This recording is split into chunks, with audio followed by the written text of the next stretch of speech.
Good morning students. आज हम SSC में सिविक्स के चैप्टर 3 टाइप्स ऑफ गवर्नमेंट के नेक्स्ट पार्ट यानी कि हु कैन वोट के बारे में पढ़ेंगे। यानी कि कौन वोट दे सकता है। इस टॉपिक में हम लोग इसी के बारे में डिस्कस करेंगे।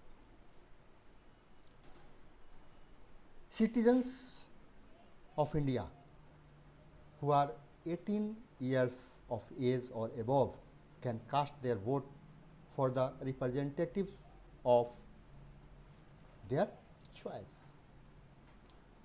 कहने का मतलब ये हुआ कि वो भारतीय नागरिक जिनकी उम्र 18 वर्ष या उससे अधिक है वे अपने चॉइस के रिप्रेजेंटेटिव्स को चुनने के लिए अपना वोट देते हैं। इलेक्शन में वोट देने के लिए यह सबसे ज़रूरी होता है कि उनका नाम वोटर लिस्ट में शामिल किया जाए। अगर उनका नाम वोटर लिस्ट में शामिल नहीं होता है तो वो वोट नहीं दे सकते। वोटर लिस्ट एक ऐसी सूची है, एक ऐसी लिस्ट है जिसमें उन सभी नागरिकों के नाम होते हैं जो वोट देने के अधिकारी होते हैं या जो वोट दे सकते हैं और जिनकी उम्र 18 वर्ष या उससे अधिक होती है।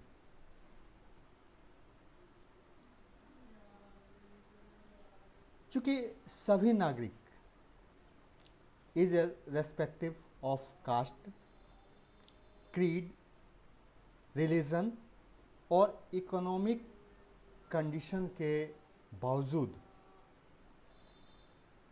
ये सभी समान हैं।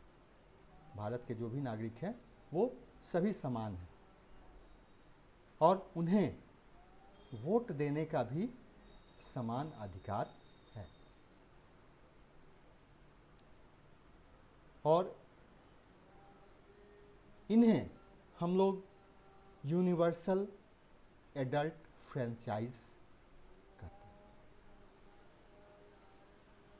यानी कि वो सभी नागरिक जो इस देश में रहते हैं, जो इरेस्पेक्टिव हैं अपने कास्ट के प्रति, क्रीड हैं, किसी रिलीजन से वो रिलेटेड है। इसमें कोई ये नहीं है कि वो किस धर्म से संबंधित है। उनकी इकोनॉमिक कंडीशन किस तरह की है, इन सभी चीज़ों को देखते हुए उन्हें वोट देने का समान अधिकार है और इसी को हम लोग यूनिवर्सल एडल्ट फ्रेंचाइज कहते हैं। यह एग्जाम्पल जो है इक्वालिटी का, ये सबसे अच्छा एग्जाम्पल है। यानी कि यूनिवर्सल एडल्ट फ्रेंचाइज जो है वो इक्वालिटी का सबसे अच्छा एक एग्जाम्पल है। जब मताधिकार की शुरुआत हुई, यानी कि लोग अपने वोट देने का जब उनको अधिकार मिला लोगों को, तो उस समय केवल उन्हीं को वोट देने का अधिकार था जो एजुकेटेड थे या वो जो टैक्स पेड करते थे,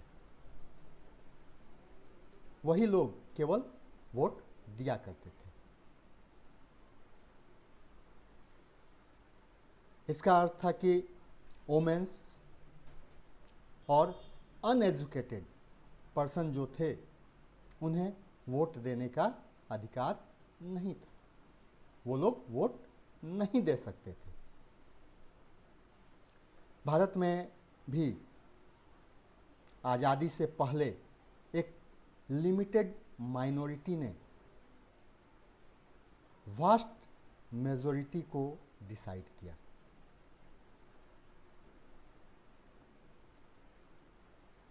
वोट देने का अधिकार वोमेन्स को बहुत लंबे समय तक नहीं दिया गया था, यानी कि महिलाएं बहुत लंबे समय तक वोट नहीं दे पाती थी।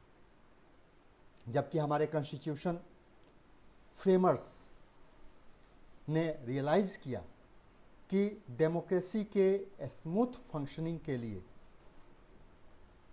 समानता तथा देश के सभी वयस्क नागरिकों को वोट देने का अधिकार दिया जाना चाहिए। हमारे जो संविधान निर्माता थे उन्होंने इसे रियलाइज़ किया और उसके बाद हम सभी को, यानी कि 18 ईयर्स और एबव के जो भी सिटीजन्स हैं इंडिया के, वो सभी वोट देने के अधिकारी हैं, लेकिन उनका नाम वोटर लिस्ट में ज़रूर होना चाहिए। अगर उनका नाम वोटर लिस्ट में नहीं होगा तो वो भारत के नागरिक होते हुए भी वोट नहीं दे पाएंगे। तो आज ये चैप्टर यहीं समाप्त हो जाता है। ओके।